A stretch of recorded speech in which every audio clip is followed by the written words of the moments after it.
Okay, let's talk about something we all think about, especially if you're married. Love. Specifically, loving your wife. Mm-hmm. It's central, isn't it? It really is. And, we often hear about grand romantic gestures, maybe big anniversary trips. Right, the highlight reel stuff. Exactly. Or maybe it's just that daily I love you checkbox before rushing out the door. Check. Said it. Yeah, done for the day. But what if loving her better isn't really about hitting those checkpoints? What if it's deeper? Yes. What if it's about something quieter, maybe more consistent? Something woven into the fabric of your everyday life. Something that makes her feel truly seen. Seen, profoundly safe and cherished in a way that builds this really secure foundation, not just occasionally, but like all the time. That's the heart of it, isn't it? Moving beyond just the surface level expression Yeah. to something that really nourishes the core of the relationship. It's the difference between, say, feeling appreciated for an effort, which is good, Sure, appreciation is good. but it's different from feeling deeply, securely loved in a way that actually lets you flourish. Absolutely. And that's really our mission today. We want to explore some really practical, intentional ways husbands can demonstrate that kind of love in marriage. And it's important to stress, we're not talking about being perfect. Oh, definitely not. Because honestly, who is? Perfection's not the goal here. No, it's about sincere effort. It's about understanding what truly builds that connection, what creates that security for your wife. Right. And for Christian married couples, which is who we're really speaking to today, Mm. building a healthy, thriving marriage, well, it feels like more than just a personal goal, doesn't it? It is. It's part of the covenant commitment. It reflects something much deeper. So if you ever felt maybe a bit unsure, perhaps thinking, look, I'm a good guy, I provide, I'm faithful, isn't that enough? Yeah, what more does she want kind of feeling. Right. But maybe you still sense a bit of a disconnect. Or you're wondering how to make your love truly land. How to make it resonate in a way that reaches her heart, helps her feel the depth of your commitment. Exactly. Hmm. Then this conversation is definitely for you. We're aiming to provide some clarity, some really actionable insights, To help you move from just being, a generally good man. which is important. Absolutely. But moving towards being her specific, irreplaceable, safe place. Ooh, I like that, her safe place. Mm. And that sense of safety, that bedrock of security, Mm. that feels like the absolutely essential starting point. It really is. Because love, well, it isn't just this fleeting emotion that washes over you sometimes, is it? Not at all. It's something you do consistently through actions that actively build trust and safety within the relationship itself. So it's less about the feeling flashing through you. And much more about demonstrating it day in, day out. And the first layer of building that deep security, well, it involves loyalty. Loyalty in action. Okay, loyalty in action. Point number one then, Hmm. defending her. Mm-hmm. And this goes beyond, physical protection, obviously. Of course. It's about demonstrating loyalty, even when it might feel, well, uncomfortable, Mm. especially in social settings. This insight is so powerful because it really spotlights a common, but maybe often overlooked scenario. Like what? The importance of defending her before others, particularly family and close friends. It highlights something crucial. Silence in those moments can actually be incredibly hurtful. It really can. It feels counterintuitive, maybe. You might think, oh, I'll just stay quiet, avoid the conflict, keep the peace. Smooth things over. Yeah. But if someone makes a critical comment about your wife, maybe it's about her appearance, her choices, her parenting, or they bring up something sensitive from the past, Mm-hmm. and you just stand there silently, your silence can easily feel like agreement, or at best, like a total lack of support. It leaves her feeling exposed, doesn't it? Isolated, like she's standing there alone. Totally alone. Because that silence, effectively, it kind of says what they think or their comfort is maybe more important than your feelings right now. Or, I'm not willing to step into this awkwardness to stand beside you. And that is a deeply insecure place to be within your most important relationship. But stepping in, even with just a quiet, firm word, that sends a completely different message, not just to the person speaking, but profoundly to her. It draws a clear boundary. Yes, and it communicates, hold on, she is my person, she's valuable, she deserves respect, and I am right here, aligned with her. It shows you value her dignity, your unity, above any external opinions or potential awkwardness, even above, sometimes, those tricky family dynamics or expectations. It's a powerful declaration of where your primary loyalty lies, Without doubt. which really raises a crucial question, doesn't it? Something worth sitting with. Why is overcoming that potential discomfort, especially with a family you love and want to get along with, why is that so fundamentally important for her sense of safety within the marriage covenant itself?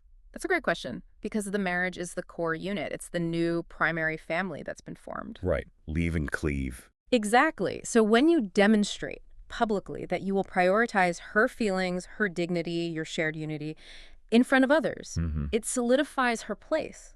Her sense of belonging and security becomes unmistakable, right there beside you. It confirms you're a united front, a team. A team that protects its own. Yes, it makes her feel like she belongs completely to you and you to her, especially when facing the outside world, even if that world is, well-meaning but maybe insensitive family members. I could almost picture it, like you were at a big family dinner, Thanksgiving or something, Yeah. and maybe an aunt makes a slightly pointed comment about her housekeeping or her job choices. Happens all the time. Right. In scenario one, you freeze. Maybe you give a nervous laugh, quickly change the subject, Avoid, avoid, avoid. and your wife just feels that wave of isolation wash over her. She's standing alone under that subtle or not so subtle criticism. Yeah, awful feeling. But in scenario two, you turn to your aunt, maybe smile gently, but your eyes are firm, and you say something like, actually, we think she does an amazing job balancing everything. Or her career choices. There's something I'm incredibly proud of. Or even just a simple, that's not really fair to say. What does that do? Instantly, you've stepped into the space right next to her. Yeah, it's like you've opened an umbrella of protection over her, built a little fence around her heart, right there in the room. It's a practical outworking of that marriage covenant promise, the mutual protection, the mutual honor. It shows your commitment isn't just a private feeling, it's a publicly defended reality. Okay, so number one, defending her. Super important foundation. Moving on, point number two focuses on communication again, but specifically being vocal about how you feel. Crucial distinction. Don't fall into that trap of just assuming she knows. This insight really highlights a key difference that can exist in communication styles and needs. Actions are vital, we just talked about that, but explicit words of affirmation, they're often incredibly necessary for a woman to feel truly, deeply loved. Saying the words. Saying, I love you, saying, I'm proud of you, you're amazing, I'm so glad you're mine. These aren't just, flowery phrases you tack on. They carry real weight, emotional weight. And even if you're someone who's naturally more reserved, maybe you grew up in a family where feelings weren't really discussed openly. A lot of people did. Yeah.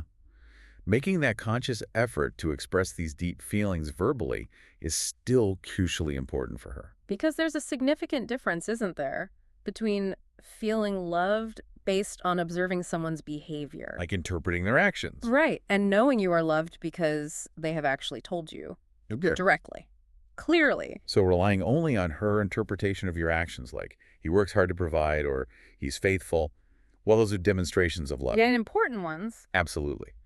But relying only on those can leave room for insecurity, can it? Or doubt to creep in over time. Definitely. She might think, okay, he does all this stuff for me, which I appreciate, but does he really feel deep affection? Does he still desire me? Does he actually like who I am moment to moment? Right. The spoken word adds this layer of validation, of directness, Yeah. that actions alone sometimes just can't capture perfectly. It makes your love tangible. It bypasses potential misinterpretation. It's not just conveying information, I'm committed. It's conveying value and appreciation. I cherish you specifically, and here's why. Think about that husband who works incredibly long hours, provides a wonderful home, he's completely faithful, and he genuinely believes he's shouting his love from the rooftops through these actions. And those actions are commendable. They matter. They do.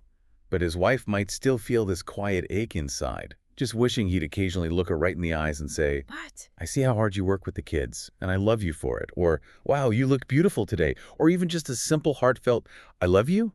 The words land differently. I heard this funny story once, maybe slightly exaggerated, but it makes the point.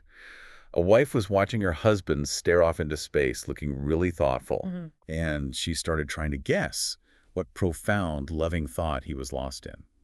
She's listing off possibilities. Are you thinking about our first date? About how far we've come? About our future dream? Oh boy, where's this going? He finally snaps out of it and confesses, no, honey. I was just trying to remember if I locked the back door. Huh. Okay, yeah. That perfectly illustrates it. Our internal realities, our feelings, they aren't automatically broadcast. Not at all. We have to use our words, Yeah. especially for the things that matter most, like our affection and our deep appreciation for our wives. And for those of us coming from a faith perspective, think about the incredible power assigned to words throughout Scripture. God himself spoke the world into existence. His communication with us is filled with intentional, life-giving words, affirmations, promises. That's true. So our ability to affirm and bless our spouses with our speech, it's like a small reflection of that divine pattern. Speaking life, seeking value directly into their hearts. Okay, so we have defending her, being vocal with feelings, and point 3 really emphasizes the importance of consistency in this, making those reminders a daily thing. Yes. The insight here is that love needs consistent tending, like a garden. Not just for special occasions. Right. It's not enough to have these big bursts of affection just on birthdays or anniversaries. The suggestion is she needs that reassurance every single day. And this doesn't mean you have to, write a sonnet every morning before work. Definitely not. Though bonus points if you do, maybe. Maybe. But it's more about the small things. Right. A quick text message during the day, thinking of you. A genuine kiss before you leave for work, one that actually lingers for a second, not just a peck on the cheek as you're running out. Yeah. Or a random, you mean so much to me, whispered as you pass each other in the hallway. Or even just a little sticky note left on the coffee maker. Simple things. So the question then becomes, why is this daily drip, drip, drip, these consistent small actions, why are they often more impactful in the long run than the occasional grand gesture? Well, I think it prevents insecurity from taking root, doesn't it? How so? If the only time love is explicitly acknowledged or really celebrated is on those big milestone days, well, there's a lot of empty space in between. Right. Space for doubt. Exactly. Space for uncertainty to creep in. She might start to wonder, does he still feel that way? Or was that big anniversary gesture just obligation? Okay. But those daily reminders. They keep the connection vibrant, active. They keep it at the forefront of both of your minds. They continuously reinforce her place in your heart, your ongoing commitment to her. So it prevents that slow fade of certainty. Yes. It keeps the emotional bank account topped up, so to speak. It's like watering that garden we mentioned. You can't just rely on a huge flood once a year. That won't sustain the plants through the dry spells. No, they need regular, consistent watering to stay healthy, to keep growing, to flourish. Or maybe think about your phone battery. We talked about that earlier. Good analogy. You charge it daily, right? Yeah. Or at least very regularly, to keep it functional, ready to go. You don't wait until it's completely dead, showing that red line, powering down. No, you plug it in regularly. And these daily expressions of love, they're like those regular charges. They maintain the charge in her emotional battery. Ensuring she doesn't have to reach a point of depletion or serious doubt before she feels seen and loved again. And tying this back to our faith walk, our relationship with God isn't designed to be just a weekly church service thing, is it?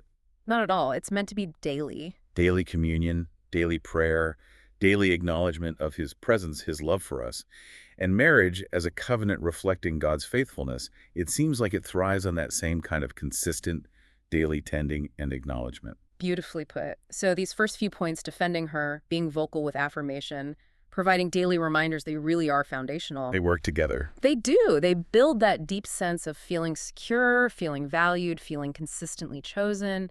They create an environment where she feels safe enough to truly be herself. Which leads us perfectly into the next section, right? Moving beyond just building the base security. Yeah. To actively engaging with her world, her thoughts, her feelings, in the everyday flow of life. Exactly. This is about how you interact with the richness, the complexity of her inner and outer life day to day. And point number 4 here is absolutely crucial. It's something I think many husbands, if they're honest, admit they struggle with sometimes. What is it? Listening to her. And the key word here is really listening. Ah, yes. The information we looked at is very clear on this. It acknowledges, look, she might talk a lot. Okay. Or she might talk about things that, from your perspective, don't seem inherently important, or maybe don't even make logical sense to you. Right. Maybe about office drama or feelings about a friend. Exactly. But her words, her talking, it's often her way of connecting, of processing her day, sharing her world, seeking intimacy. And the danger is? The danger highlighted is zoning out, giving those minimal distracted responses, the uh-huh, the yeah, that's crazy, while your eyes are glued to your phone or the TV. Oof. Guilty as charged, sometimes.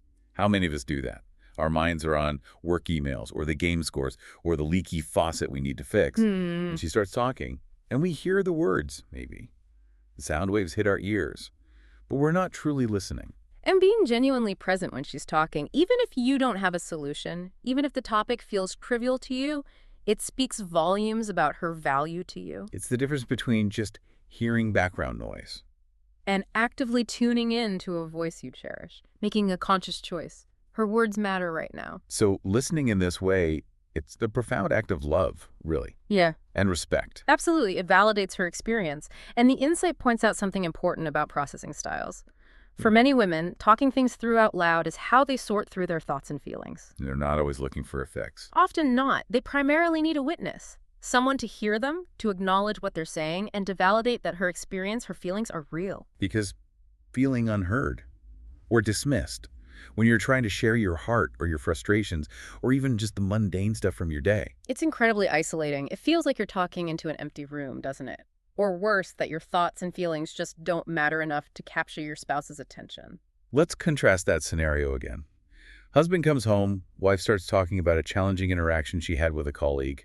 Scenario A, he's scrolling his phone, maybe grunts, occasionally. She feels her energy just drain, deflated, unheard. Scenario B, he puts the phone down, turns towards her, makes eye contact, and simply says, "Wow, that sounds incredibly frustrating. Tell me more about that." Or maybe he just nods empathetically, staying focused. Big difference. The words might be minimal in scenario B, but the attention, that makes her feel seen, validated, like her experience actually matters to you. It's like shifting from treating her words as just background static. To actively tuning in, like finding the right frequency on a radio station you really want to hear clearly. And for those with a Christian perspective, this really resonates with that biblical call, doesn't it? To be patient, to be quick to listen, slow to speak. To honor one another in our interactions. Attentive listening reflects how we're called to listen not just to God's quiet voice, but also to listen to others with empathy, with humility, respecting their perspective and their experience. Well said. And point number 5 builds directly on that foundation of trust we're creating. Being honest and consistently true to your word. This seems straightforward on the surface, right? Right. If you say you'll do something, you do it. Basic integrity. It is basic, but the crucial insight here is what happens when plans inevitably change, or when you can't follow through for some reason. Right. Life happens. Yes. The information stresses that if something unforeseen comes up and you cannot keep a promise big or small, or something needs to be rescheduled or done differently, don't just let it slide. Don't just ghost the commitment. Exactly. Don't disappear on it or wait for her to notice it didn't happen and then have to ask you about it. So what should you do? Be proactive. Tell her up front, hey, things have changed. Explain why, briefly and honestly. And offer a sincere apology if your inability to follow through causes her inconvenience or disappointment. Because reliability is just so directly, unequivocally linked to building trust, isn't it? Absolutely. Every time you fail to follow through on something you said you would do, especially if you don't communicate about it, it's like taking a little chip out of that foundation of security. It can breed resentment over time and doubt. For sure. But proactive communication about changes, that's essential. It shows respect. Respect for her time, her energy, her mental load, her expectations. So she isn't left wondering what happened or chasing you down for an answer. Or having to mentally replan something in her head because you didn't give her the necessary information in a timely way. Let's take a small example. You said you'd pick up the specific ingredients she needs for dinner on your way home. Okay, common scenario. Or maybe you promised you'd finally get around to fixing that leaky faucet over the weekend. The infamous honey-do list item. Right. If you just forget the ingredients or don't get to the faucet and dinner has to be changed last minute or she has to bring up the faucet again next week, that feels different, doesn't it? Very different then. Then if you text her mid-afternoon saying, "Hey, my last meeting ran really late. I won't be able to swing by the grocery store before it closes. Can we grab those things in the morning instead?" Or saying, Sunday morning, I ran into a bigger issue with that faucet than I expected. Looks like I need to pick up a specific part. I'll aim to grab it Monday and fix it then. Really sorry for the delay. It's like maintaining that trust bank account we talked about. Good analogy again. Every promise kept or every broken promise that's proactively communicated about with an explanation and apology, that's a deposit. But letting promises just fall through the cracks without any acknowledgement, that feels like a withdrawal. And enough withdrawals can definitely deplete the account. And from a faith perspective, this connects directly to integrity, doesn't it? Trustworthiness, core Christian virtues. Absolutely. Keeping your word or handling situations with honesty and clear communication when you genuinely can't reflects the very faithfulness of God Himself to His Okay, promises. so honesty, reliability. And point number 6 circles back to verbal affirmation, but with a specific focus, showering her with compliments. Mm-hmm. And the insight here is powerful. She wants to hear it. Even if she logically knows she's beautiful or capable, she still wants to hear it from you. This is key. And it's not just telling her she's attractive, although that's important too, don't get me wrong. No, physical compliments matter, but the information we looked at really highlights noticing and praising specific things. Like what? Give me examples. Not just nice dress, but wow, you look absolutely lovely in that dress. Or praising her efforts in managing the household chaos or navigating a tough situation at work. Okay, so effort, not just outcome. Right. Complimenting her smile, her mindset when she's facing a challenge, her cooking, her resilience in difficult times. It's about reminding her how you see her. Yes. Acknowledging the unique qualities you admire. Especially, and this is crucial, even on her worst days, when she might not be feeling great about herself at all. Why is specific, authentic praise so much more impactful than just generic flattery? Because compliments aren't just about boosting her ego, though they can feel good. They're fundamentally about making her feel genuinely seen, valued, appreciated for the multifaceted person she is. Her character, her strength, her intelligence, her spirit, her efforts, Not just her physical appearance, though that's part of the package too. It's seeing the whole person. and affirming her specifically when she's not feeling her best, when she's tired or overwhelmed or feeling insecure. Why is that so powerful? Because hearing you remind her of her resilience or her inner beauty or your deep appreciation for her strength in those moments, it can anchor her. It reminds her of her inherent worth in your eyes, a worth that isn't dependent on her temporary state or feelings. Can we brainstorm some examples beyond just the standard, you look nice? Sure, how about that color blue really lights you up?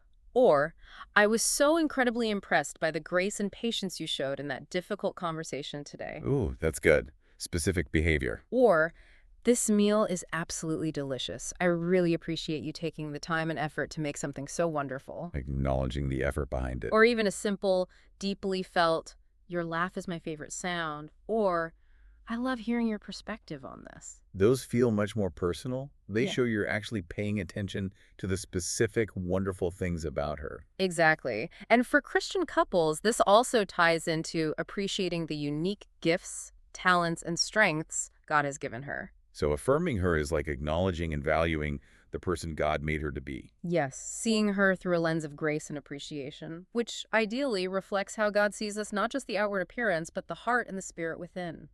Okay, so these actions, actively listening, being honest and reliable, showering her with specific compliments, they all demonstrate that you're consistently paying attention to her, right? Yeah. Yes.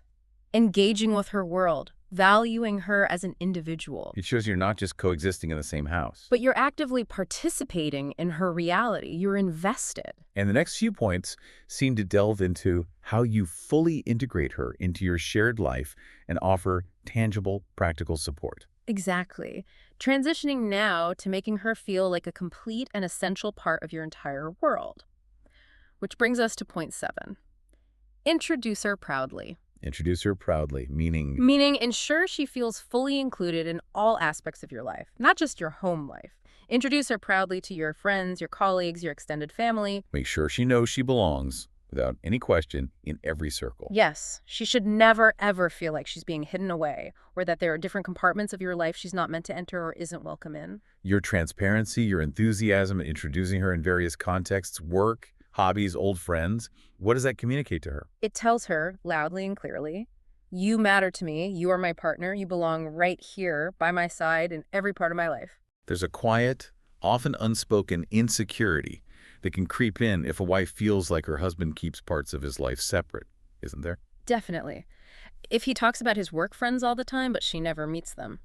Or if he attends social events connected to his hobbies without her, when she could have potentially been included. Or maybe if he acts subtly differently around his family Hmm. in a way that seems to diminish their connection or her status. Mm-hmm. It can make her feel like she doesn't quite measure up or that their life together isn't seen by him as fully integrated. So, proudly introducing her, maybe drawing her into conversations with people from these other areas of your life. It instantly affirms her status. It signals to everyone present, and most importantly to her, that she is your spouse, your partner, the central figure in your life. It shows your lives are truly intertwined as one. Absolutely. Picture being at, say, a work holiday party, or maybe you just run into a group of your old college friends while you're out together. Contrast the scenario where your wife is kind of standing awkwardly to the side while you catch up. Maybe you introduce her quickly. Oh, this is my wife, and then turn back to your friends. Yeah, that feels awkward just thinking about it. Versus the scenario where you turn to her with a smile, maybe put an arm around her and say warmly, "Hey everyone, I want you to meet my amazing wife. Her name, honey, these are the guys I was telling you about," and then you actively draw her into the conversation. Totally different vibe. That second approach makes her feel seen, valued, included, like a true partner in every context. And from a Christian perspective, marriage is a public declaration. It's a covenant made before God and witnessed by the community. So integrating her proudly into all spheres of your life. It's a tangible way of living out that one flesh union, honoring her publicly as the essential person she is in your life. Okay, point number 8 builds on listening and valuing her voice, but focuses specifically on taking her words seriously, particularly when she's expressing concerns or feelings, even if they seem small to you. This insight is incredibly important because it directly addresses that tendency many of us have, men and women, to minimize others' feelings. Often with good intentions, Yeah. right? Thinking we're helping, but saying, oh, it's not a big deal. Exactly. But the information highlights that if she tells you she's not feeling well, physically or emotionally, or that something is bothering her, or she's feeling overwhelmed, you should not dismiss it. Don't wave it away as minor. Why not? Even if it objectively seems like a small thing. Because what might seem small or even irrational from your perspective could be a significant source of stress, discomfort, or an underlying need for support and reassurance for her. Her feelings, her concerns, they are real to her. And your response needs to validate that reality. Okay, so dismissing it is invalidating. Extremely invalidating, and it can shut down communication very quickly. If she feels like her concerns will be brushed off, why would she share them? So what's the alternative? The key is to lean in. Lean in with curiosity and empathy rather than immediately trying to fix it or minimize it. Ask questions. Ask questions to understand why something is bothering her. Tell me more about that. What's that like for you? What's worrying you most about this? And often she doesn't actually need you to magically fix the problem right then and there. Often, no. She needs you to validate her experience first. Acknowledge the difficulty she's facing. Offer empathy. Show her that her inner world, her emotional state, matters enough to you that you'll sit with her in it, even if you don't fully understand it immediately. Let's think about an example. She says she's feeling really overwhelmed by the kids' complicated schedules this week and all the household chores piling up. Okay. Or maybe she mentions a persistent little ache she's been having that's worrying her. Mm-hmm. Contrast the response. Well, you just need to power through it. You're strong. Or, it's probably nothing. Don't worry about it. Okay, the minimizing response. Versus, oh no, that sounds like a lot to juggle right now. Tell me more about what's feeling the most overwhelming. Or, I'm sorry to hear about that ache. That sounds uncomfortable. Have you thought about maybe calling the doctor just to check it out? See the difference. The second response, even without a definitive solution, provides comfort. It shows you're listening, that you care about her well-being, that her concerns are valid to you. This really reflects that biblical call, doesn't it? To bear one another's burdens, to show compassion, to weep with those who weep, rejoice with those who rejoice. It does. Taking her concerns seriously is a tangible way of living out that empathetic love and care within the marriage covenant, recognizing you're united in facing all the challenges of life, big and small. Point number 9 goes hand in hand with noticing her needs, offering help. Specifically, offering help even when she doesn't explicitly ask for it. This insight highlights a very common dynamic. Many women are incredibly capable, strong. They might seem to have everything under control. The superwoman image. Right. But that doesn't mean they don't appreciate help. Yep. In fact, proactive help offered without being asked, is often deeply meaningful. So actions like seeing the sink is full of dishes after dinner and just starting to wash them without being prompted. Exactly. Or stepping in to handle bedtime with the kids while she takes a much-needed breather. Noticing the groceries need to be put away and just doing it. Running an errand that she usually manages just to take it off her plate. These seem like little things, maybe. They might seem little individually, but they add up to a tremendous difference in her daily life and especially in her mental load. And the insight emphasizes that she notices these things, right? Even when she doesn't ask. She notices. And in fact, offering help before being asked is often particularly impactful. Why do you think that is? Well, I guess it shows you're paying attention, Yeah. that you see the need yourself. Precisely. It speaks volumes because it shows attentiveness. It shows a genuine willingness to contribute as a partner without needing to be prompted, managed, or delegated to. So it alleviates that invisible mental load. Yes, that constant background process of planning, remembering, organizing, delegating all the household logistics, family schedules, responsibilities. Stuff that just keeps the wheels turning. Right. When you step in proactively without needing instructions, it communicates, I'm not just a resident in this house, I'm your active teammate. I see the load, and I'm sharing it. I'm looking for ways to serve. It's the difference between sitting on the sidelines of the family team, kind of waiting for the coach, maybe your wife, to tell you what position to play. Versus actively being on the field, looking for opportunities to jump in, make a play, contribute wherever you see a need. Being a proactive teammate. Exactly. And this aligns so beautifully with the biblical concept of mutual service and submission within Christian marriage. It's about that willingness to serve one another out of love and respect. Reflecting a servant heart. A true partnership in all aspects of life together. Recognizing you're called to carry each other's burdens, practically, too. Absolutely. Okay, so we've covered building that foundation of security, actively engaging with her thoughts and feelings, integrating her into your shared life through visible support. Now let's move into deepening the connection on perhaps the emotional and spiritual level. Yes, these final 2 points really explore understanding her on a more profound level and supporting her not just practically, but in the core of her heart and soul. And point number 10 touches on something that's widely discussed, but still incredibly important to get right. Speaking her love language. The love languages. It's about learning how she best receives love, and then intentionally expressing your love in that specific way.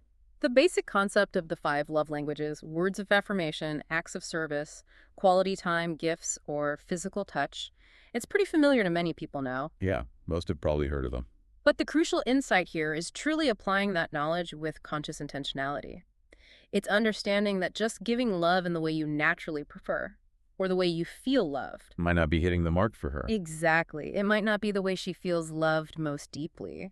If her tank isn't being filled in her primary language, she might still feel unloved, even if you're doing things you consider loving. This is where that disconnect often happens, isn't it? You see couples where the husband's primary language is, say, acts of service. Okay, so he fixes things, does chores. Right. He spends all weekend working on projects around the house, genuinely believing he's pouring love into the marriage through his actions. Makes sense from his perspective. But meanwhile, his wife, maybe her primary language is quality time. She just wants his focused attention. Yes. And she might feel neglected, even resentful, because he hasn't just sat down to be with her without distractions, maybe to just talk or connect, for more than 10 minutes all weekend.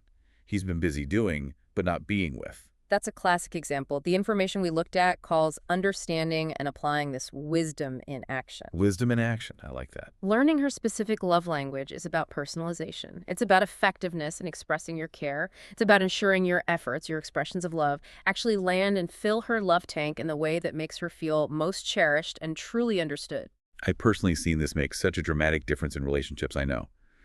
When a couple moves from just giving love in the way they prefer to intentionally giving love in the way their spouse best receives it, it's like they finally start speaking the same language after years of maybe trying to communicate through faulty translators. The connection deepens, often rapidly, because the love is actually being felt and understood on her terms. It's a powerful demonstration of really seeing her, understanding her individual needs, and expressing love in a way that resonates most profoundly with her unique design.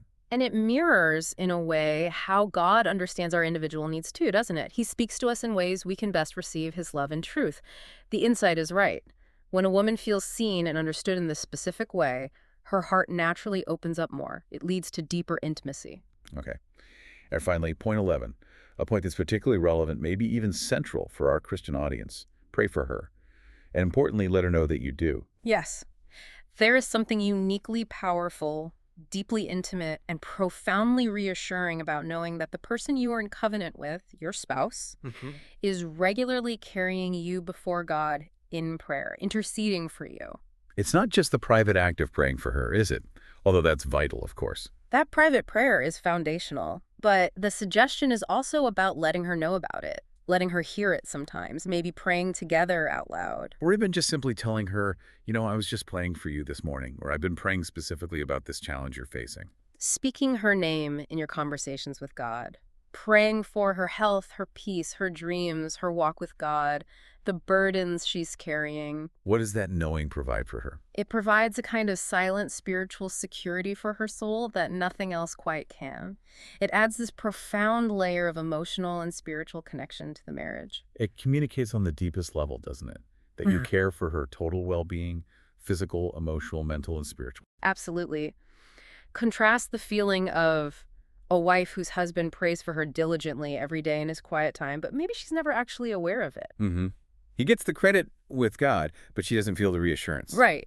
Versus the impact of him occasionally praying out loud with her, maybe before she heads into a difficult day, or just saying gently, hey, I just prayed for you about that meeting, or I'm praying for peace for you as you make this decision. That awareness, that shared spiritual vulnerability and care, I can see how that would provide immense peace, strength, and connection. It really can. And this point goes right to the heart of the Christian marriage covenant, doesn't it? It feels like it. It emphasizes the power of prayer as both a lifeline and a bond within the marriage.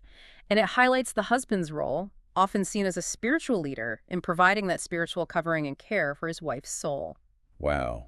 Okay. So we've explored 11 really practical, intentional ways to demonstrate love to your wife, ways that build deep security and connection.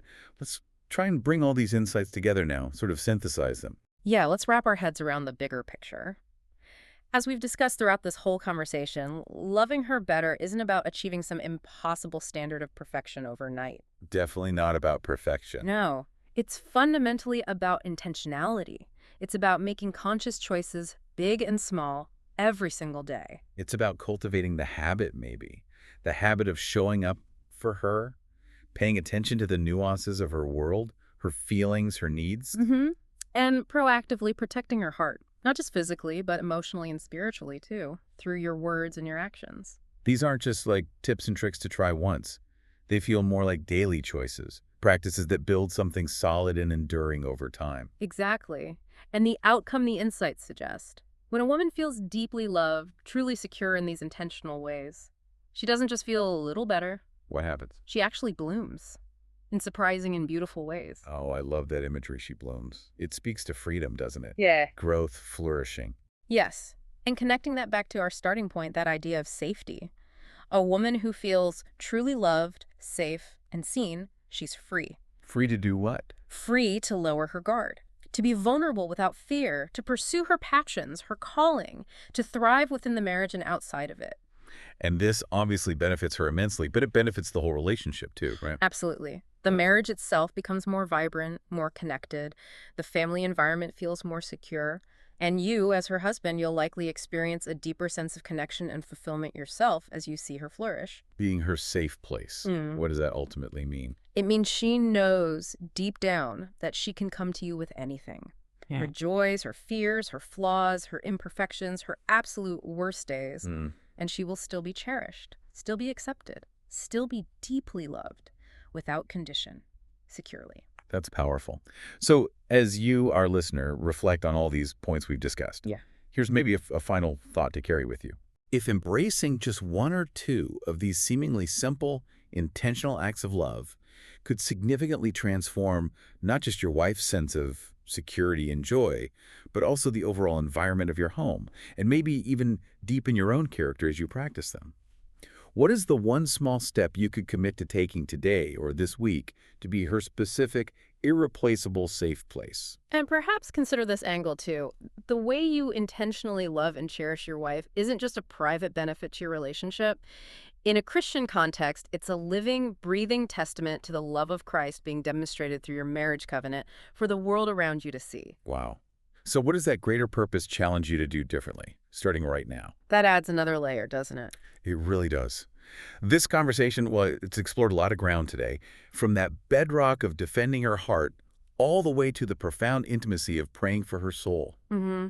A lot to think about. Definitely. And remember, the goal isn't to suddenly nail every single one of these perfectly every single day. Yeah. That's just setting yourself up for failure. No, these are skills to be practiced, habits to be cultivated over time. Small, intentional steps that build consistency. So we truly encourage you. Choose just one or two of these insights that really resonated with you today. Something that made you think, I could work on that. Focus your energy there this week. Start small, be consistent in just that one area, and then just observe.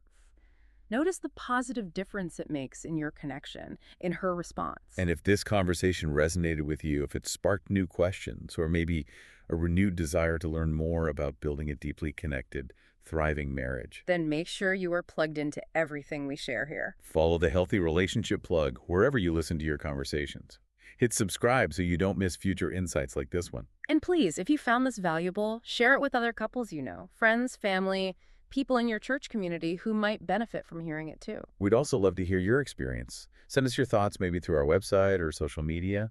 What's one way you've seen intentional love make a tangible difference in your own marriage? We're really trying to build a community here, focused on growing stronger relationships together.